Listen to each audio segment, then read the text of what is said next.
വലിയൊരു പരിചയപ്പെടലിന്റെ ഒരു സ്നേഹത്തിന്റെ ഒരു ത്യാഗമാണ് ഇതുവരെ എംഎൽഎക്ക് സംഭവിച്ചിരിക്കുന്നത്.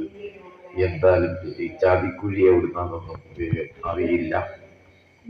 രണ്ട് സ്നേഹബന്ധത്തിൽ കഴിഞ്ഞ രണ്ട് സുഹൃത്തുക്കളെ തല്ലിപ്പിരിച്ച് നാമാവിശേഷമാക്കി നശിപ്പിച്ച് വെണ്ണീറാക്കി വലിച്ചു കീറി സർവനാശം വരുത്തി ഒരു കുടുംബത്തെയും തകർത്ത് ഒരു തള്ളയെയും തകർത്ത് ഉല്ലസിക്കുന്നു, പടക്കം പൊട്ടിക്കുന്നു, ആനന്ദിക്കുന്നു, എല്ലാം നടക്കുന്നുണ്ട്. പക്ഷെ ഒരു കാര്യം അറിഞ്ഞിരുന്നോളൂ, ഇനി അങ്ങോട്ട് മനസമാധാനം എന്ന് പറഞ്ഞൊരു സാധനം ഉണ്ടാക്കിയാൽ അതപ്പതിക്കും മാറാൻ പറ്റും. അത് അനുഭവിച്ച് ഒരു മുഖ്യമന്ത്രിനെ തേജോവധം ചെയ്തതിന്റെ ഒരാളിപ്പോ അനുഭവിച്ചു കൊണ്ടിരിക്കുന്നു. അടുത്തതും അതേ പാതകത്തിലേക്ക് പോകുമെന്നാണ് ഇപ്പൊ തോന്നുന്നത്.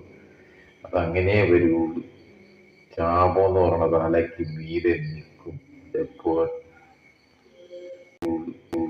ശാപം എന്ന് പറയുന്നത് തലയ്ക്ക് മീതെ നിൽക്കും എപ്പോൾ.